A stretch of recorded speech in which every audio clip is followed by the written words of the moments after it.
A partir de agora está no ar Agro e Prosa Podcast, o seu podcast do agronegócio. Oferecimento Precisão Aeroagrícola. Alta tecnologia, eficiência e produtividade no campo. Com a Precisão Aeroagrícola, você tem maior uniformidade na aplicação, sem amassar plantas e sem compactar o solo. Tudo isso com menor impacto ambiental e uma equipe comprometida com ética, respeito, inovação e resultados. Certificação em aplicação aeroagrícola sustentável, base em Catalão e pontos de apoio em Goiás, Minas Gerais e São Paulo. Precisão Aeroagrícola, sua aplicação em boas mãos. Acesse www.precisãoaeroagrícola.com.br. Agro e Prosa, apresentação Divino Ronaldo. Meu entrevistado de hoje é Felipe Dalla Costa, que é médico veterinário, mestre e doutor na área de bem-estar animal e coordenador técnico de bem-estar animal na MSD Saúde Animal. E o tema da nossa entrevista será o bem-estar animal como garantia de sustentabilidade no agronegócio. Felipe, como é que estão as coisas? Tudo bem? Olá, Divino, tudo certo contigo? Prazer estar aqui conversando com vocês novamente sobre esse tema de bem-estar animal. Prazer é meu também, Felipe. Muito bom falarmos de um tema extremamente relevante como esse. E eu gostaria já de iniciar buscando entender o seguinte: como é que o conceito de bem-estar animal evoluiu dentro dos sistemas modernos de produção? Claro, Divino, essa pergunta é bastante relevante, principalmente para a gente começar a entender o que é o tema e como é que ele pode ser trabalhado.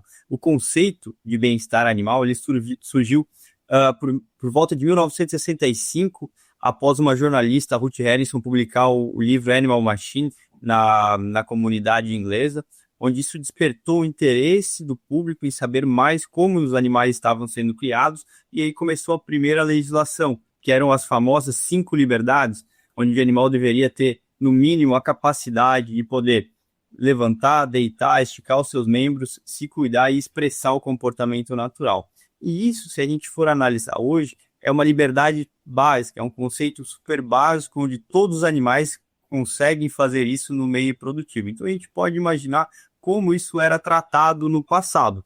Isso evoluiu até mesmo para um conceito científico do professor Donald Bloom, que é um cientista inglês, e hoje também é um conceito aceito e adotado pela Organização Mundial de Saúde dos Animais, que diz que bem-estar animal corresponde à forma ou estado de cada um dos indivíduos, cada um dos animais, frente às adequações ao meio. Então esse hoje é o conceito mais utilizado e aplicável dentro do meio produtivo. Por quê? Porque dessa forma a gente consegue mensurar o nível de bem-estar animal, que pode variar de muito ruim a muito bom, através de maneiras quantitativas e qualitativas de bem-estar animal. E para poder avaliar isso, dando mais robustez dentro desse conceito, a gente utiliza a teoria dos 5 domínios, proposta pelo professor David Mello, que diz que é onde a gente tem a interação dos domínios de uma boa alimentação, uma boa ambiência, uma boa saúde e um bom comportamento para dar o completo estado de bem-estar físico e mental. E dentro de cada um desses domínios, a gente começa a inferir parâmetros. Então, por exemplo, o que seria uma boa alimentação? Seria fornecer água e alimento em quantidade e qualidade adequada, sem disputa para os animais, para que eles consigam ter um bom aproveitamento deste recurso. Isso interage com o ambiente, onde a gente consegue ter monitoramento de temperatura, umidade, ventilação, qualidade do ar, qualidade do piso, que interfere junto na sua saúde, que através de uma boa prevenção, uma boa prática de vacinação, boas tecnologias que vêm evoluindo cada vez mais.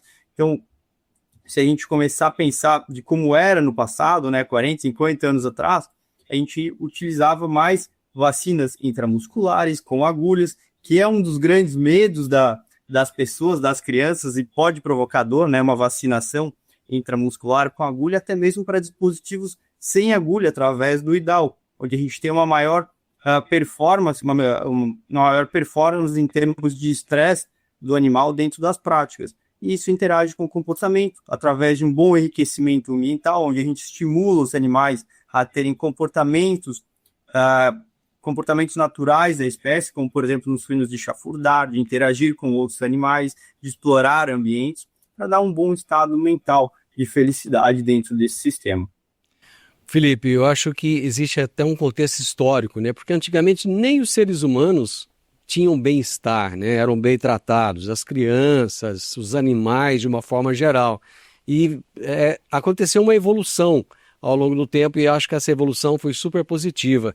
Mas eu acho que é impossível falar de bem-estar animal sem considerar também o bem-estar das pessoas, né, Felipe? Com certeza, a gente passou por esse estágio de evolução, Divino, onde muitas pessoas acreditavam até mesmo que os animais não eram capazes de sentir dor. Isso foi testado e validado cientificamente. A gente traduz isso na parte mais científica no conceito de senciência, capacidade do animal de sentir dor. Então isso passou de uma época que eram somente os mamíferos, haviam senciência, até mesmo para hoje, onde os cefalópodes, né, as lulas, polvos, conseguem sentir sensações de dor. Então, eles sempre sentiram dor e isso evoluiu junto com o pensamento, né, das pessoas. E por que essa prática de bem-estar animal passou não somente de ser focada no animal, mas também ter a pessoa como centro? Porque quando a gente confina indivíduos, né, dentro do sistema, dentro da nossa cadeia produtiva, a gente passa a ter mais responsabilidade sobre aquilo que a gente está cultivando. Então, cabe a nós darmos boas estruturas, boas condições de vida, mas também ter uma boa interação entre humanos e animais. Quando a gente consegue entender um pouco mais sobre o comportamento do animal, como ele vai interagir conosco, a gente consegue passar comandos, se comunicar com ele e ter menores relações estressantes. Então, eu posso te dar um exemplo. Quando a gente passou a fazer mais treinamentos com as pessoas através do nosso programa de bem-estar animal, que é chamado de Criando Conexões, né, o nosso programa de bem-estar animal dentro da MSD Saúde Animal, a gente começou a entender que as pessoas ficavam mais felizes, elas ficavam mais tranquilas, e isso trazia também um efeito dentro dos animais. Por quê? Quando o animal entende o ser humano como um predador, como algo que é agressivo, no manejo às vezes mais rústico, quando a pessoa está com medo ou não conhece como a forma correta de interação com o animal, ele acaba se estressando mais. Quando ele se estressa, ele libera adrenalina no corpo e começa a consumir mais energia, fica sempre pronto para o estado de luta ou fuga. E quando ele passa a ver o humano como um amigo, como uma situação não estressante durante essa interação, ele não tem a liberação tão alta de adrenalina, de noradrenalina, não entra nesse estado de luta ou fuga, a gente consegue ter uma menor interação, menos estresse dos animais, e isso reflete em saúde. Dentro de um experimento que a gente fez com a aclimatação dos animais, mostrando para ele que o humano não era um agressor, a gente identificou que teve uma maior morbidade e uma menor mortalidade. O que é uma morbidade? A gente começou a identificar que os animais estavam mais doentes, mas também reduziu a mortalidade. E por que isso aconteceu? Quando os animais começavam a ficar estressados, eles inibiam os sinais de doenças precoces. E o tratador, o manejador ou a manejadora não conseguia identificar esses sinais para fazer um tratamento assertivo. E isso culminava muitas vezes numa maior taxa de mortalidade dos animais. Já quando a gente tem um manejo menos estressante, a gente consegue entender o que o animal está passando para a gente, identificando sinais precoces de uma enfermidade e tratando isso de uma forma mais assertiva, reduzindo a morbidade. E isso se conecta diretamente com a nossa parte de sustentabilidade, principalmente no uso racional dos antimicrobianos.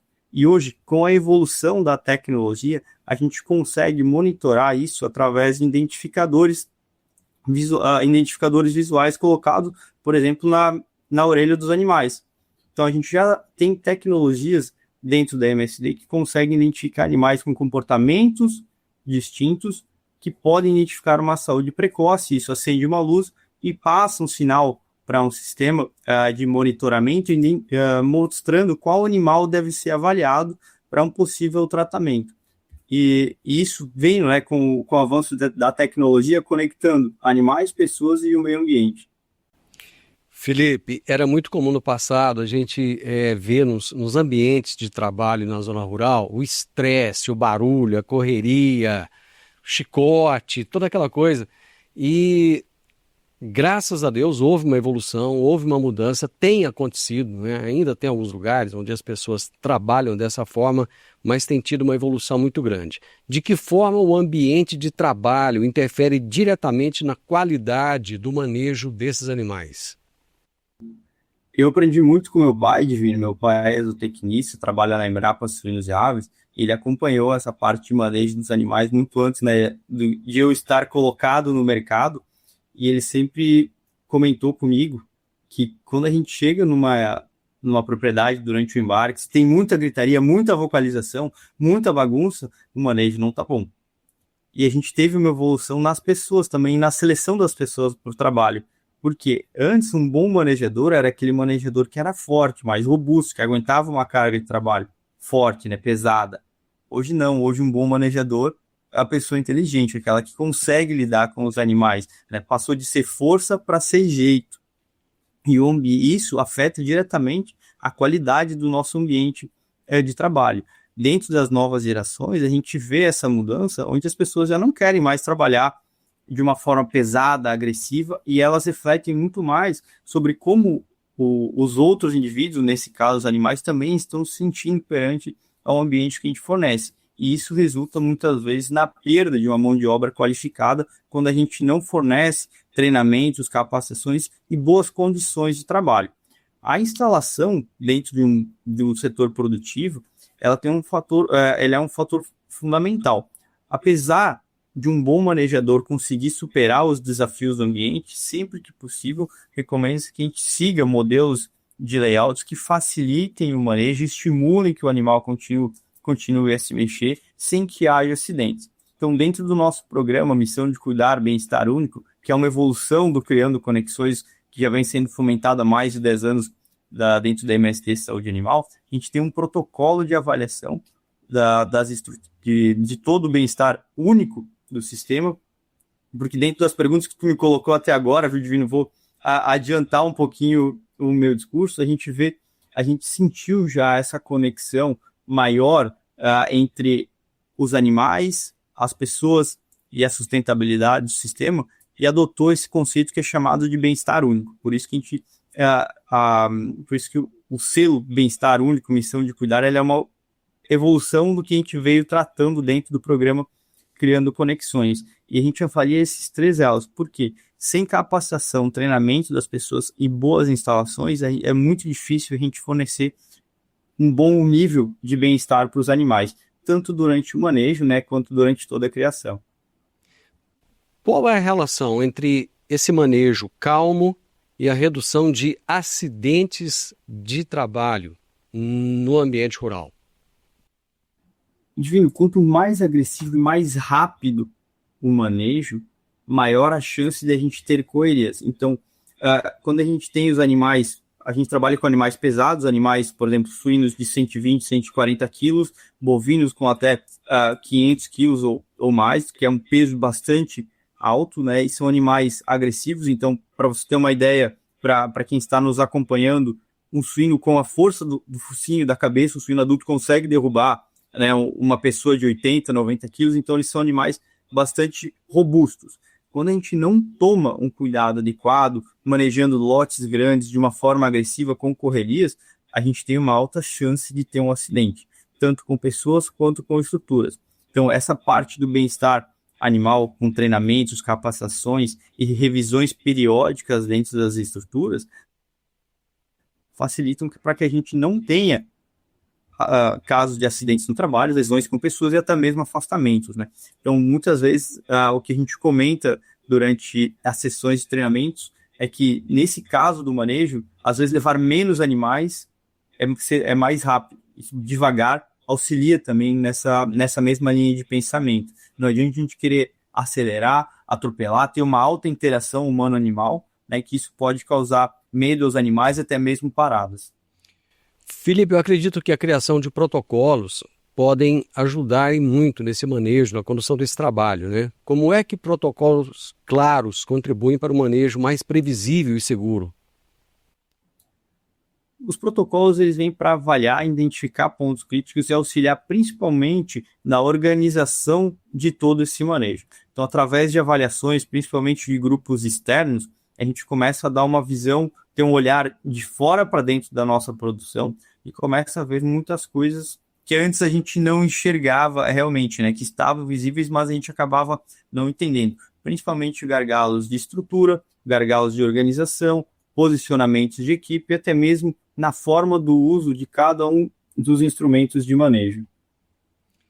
Investir no bem-estar ajuda na retenção da mão de obra? Porque você falou da necessidade de ter essa mão de obra qualificada, essa mão de obra que vai saber fazer a condução desses animais de uma forma a trazer um resultado melhor. Existe uma relação entre o bem-estar e a manutenção da mão de obra? Sem dúvida, Divino. E aqui eu vou trazer alguns pontos para a gente refletir. A gente precisa investir nas pessoas. As pessoas são os pontos chaves do sucesso dentro da nossa produção. E por que elas permanecem? Elas permanecem em ambientes agradáveis, ambientes felizes, onde elas são confortáveis e seguras. Ninguém quer ficar num trabalho que é inseguro. E aqui um exemplo de um depoimento que a gente ouviu há muito tempo atrás, depois até mesmo de treinamentos, onde a gente acabou reencontrando dos colaboradores que havia sido treinado, até mesmo a gente já não lembrava mais daquela ocasião, e ele mencionou o seguinte, olha, esse treinamento mudou a minha vida e a forma como eu interajo com a minha família. E a gente ficou no início, né, a gente estava começando a trabalhar sem entender muito qual era o motivo, né, de uma forma curiosa, a gente perguntou, desculpa, mas a gente só passou um treinamento, uma orientação de como você conduzir os animais durante o embarque, né? O que eu tenho a ver com a relação de você e com a sua família? Ele falou, olha, eu fazia o embarque dos animais e para mim era uma situação bastante estressante. Eu não gostava, era difícil, eu fazia muita força, era noite, eu chegava cansado, de manhã eu acabava às vezes discutindo com meus filhos, com a minha esposa, e a relação não era legal em casa. Depois que eu comecei a aprender a manejar mais devagar, a levar grupos pequenos, eu comecei a chegar em casa mais disposto, eu comecei a chegar em casa menos estressado, eu fui menos agressivo no meu vocabulário com a minha família e a gente acabou melhorando o nosso relacionamento. E quem percebeu isso não fui eu, ele falou, foi a minha esposa, porque eu cheguei em casa com certificado de treinamento e aquilo começou a mudar, né, depois da nossa conversa. Então, investir em bem-estar animal, investir em capacitação das pessoas é sem dúvida um ponto-chave para a gente continuar mantendo os nossos colegas dentro de casa. Eu não tenho dúvida nenhuma do que você disse, viu? Muito pelo contrário, eu acredito piamente nessa mudança, nessa relação, inclusive familiar. Existe um termo em inglês que é One Welfare, né? Que traduzindo para o português seria bem-estar único. O que significa na prática esse bem-estar único? O bem-estar único, Divino, é a integração entre todos os elos do bem-estar. Ele inclui o bem-estar dos animais, o bem-estar das pessoas e a sustentabilidade do sistema. E isso veio dentro da evolução do tema de bem-estar animal. Por quê? Sem um bom bem-estar das pessoas, não tem como a gente pedir para elas cuidarem bem dos animais. E elas, cuidando bem dos animais, se conectam junto com a sustentabilidade do sistema, principalmente a melhoria do uso dos recursos naturais, entregando para o nosso consumidor final um alimento mais ético, um alimento com qualidade, um alimento que foi produzido de uma maneira correta, respeitando-se os animais e as pessoas. Ô Felipe, existem maneiras de se medir esses indicadores? Sim, tem maneiras quantitativas e qualitativas, tanto para os animais, para as pessoas e para a sustentabilidade. Então, como eu mencionei alguns fatores, né, previamente, a gente pode medir formas de alimentação, a gente chama de inputs e outputs, são as entradas, o que a gente aplica e o que vem de resultado. Então, a gente consegue avaliar se está sendo fornecida uma boa dieta, uma boa qualidade de água, se a água fornecida é de uma boa qualidade. A gente consegue mensurar números de bebedouros, comedouros e as saídas sobre o desempenho dos animais. Na parte de ambiência, a gente consegue fazer avaliações de conforto térmico através de mensurações de temperatura, umidade, formas e estratégias de arrefecimento dos animais ou até mesmo o uso de outras tecnologias para aquecer nas situações de leitões, né, em outras fases de vida, qualidade do piso e até mesmo lesões que a gente pode ter em casco ou lesões de peles através de avaliações visuais. Já na parte de saúde, a gente consegue avaliar sistemas de vacinação, incidência de doenças, quantidade de antibióticos ou outros medicamentos utilizados dentro da produção. Dentro do fator de comportamento, a gente avalia estereotipias, se há presença de comportamentos anormais sem função aparente, né, comportamentos repetitivos anormais sem alguma função, que pode indicar uma situação de estresse, presenças de enriquecimentos ambientais, densidade do ambiente. Então, tudo isso a gente consegue ir mensurando na parte dos animais. Na parte de pessoas, a gente consegue avaliar capacitações, saúde ocupacional, fatores de risco que interferem na interação humano-animal, entre outros fatores mais robustos dentro da questão de recursos humanos. Na parte de sustentabilidade, há diversos relatórios de sustentabilidade que podem ser feitos. Tem vários modelos, né, dentro do sistema produtivo. A gente utiliza hoje mais a parte da eficiência de uso dos recursos naturais, principalmente no uso de ração, água, tratamento de efluentes, manipulação de recipientes e descartes. Então, esses são só alguns exemplos do que a gente pode fazer, né, dentro de cada um desses temas para entregar um relatório de One Welfare, de um bem-estar único.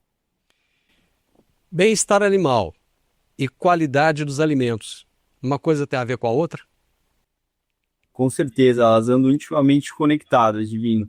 Um animal que é estressado durante a fase final do seu processamento, durante a parte de manejo pré-abate, tem um alto consumo de glicogênio muscular. E isso afeta a transformação do músculo em carne através da alteração da queda de pH dentro do processo de abate. E isso causa problemas de qualidade de carne, onde a gente pode ter uma carne que a gente chama de DFD, que é aquela carne escura, firme e que solta bastante líquido, ou até mesmo uma carne que a gente conhece como PSE, que é uma carne pálida, mole e exudativa. E para a gente identificar isso em casa, né, como que a gente pode ver isso dentro de casa, se eu comprei uma carne de uma maior qualidade ou de uma menor qualidade, que pode ter vindo dentro desses fatores estressantes.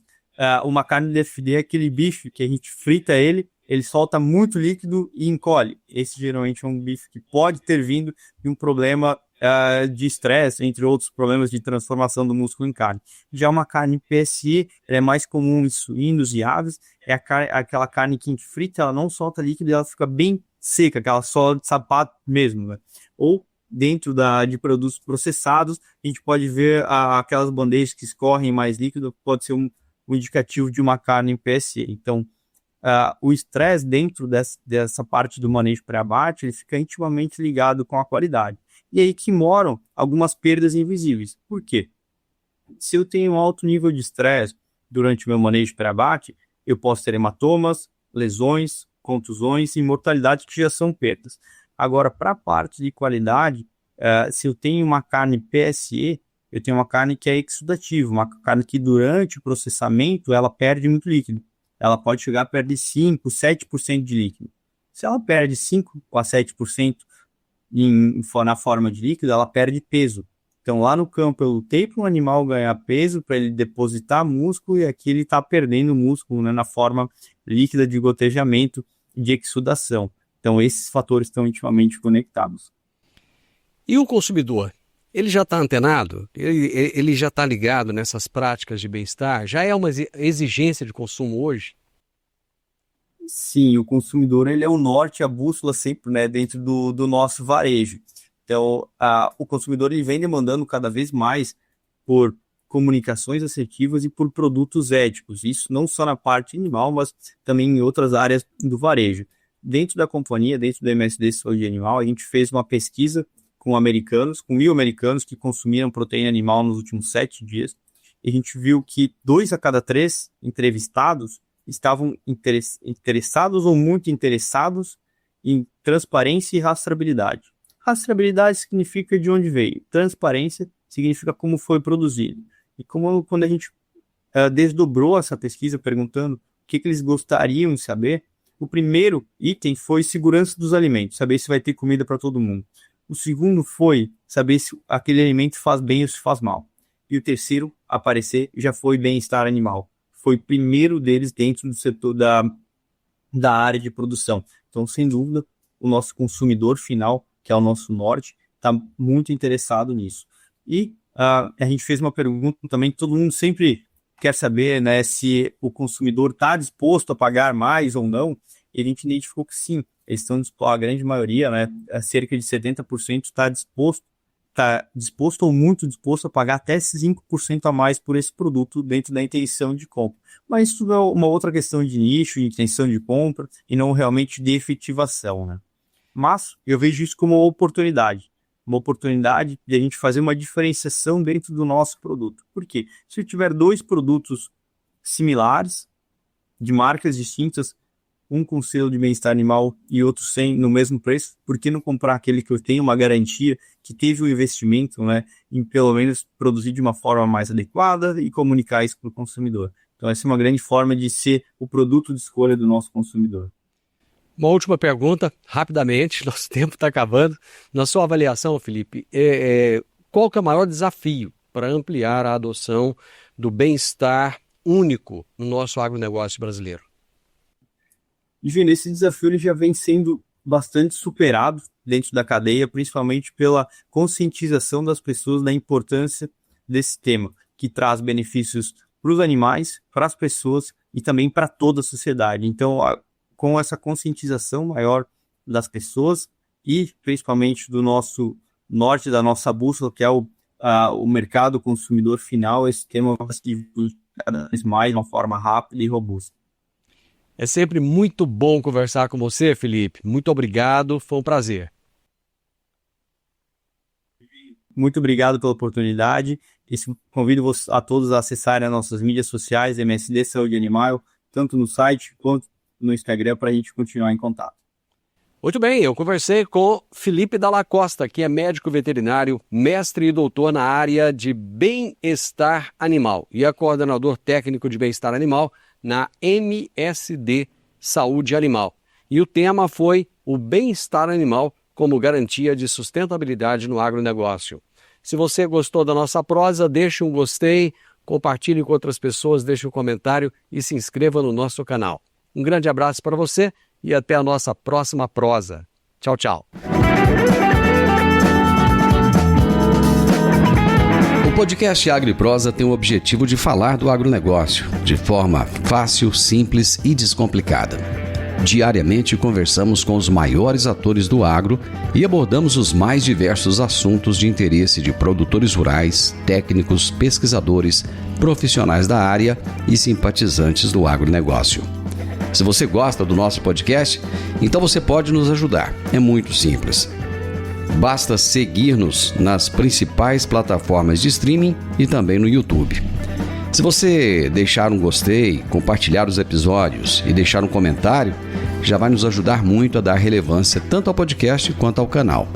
E o mais importante de tudo, nos siga para receber notificações de novos vídeos e episódios. Um grande abraço para você e até a nossa próxima prosa.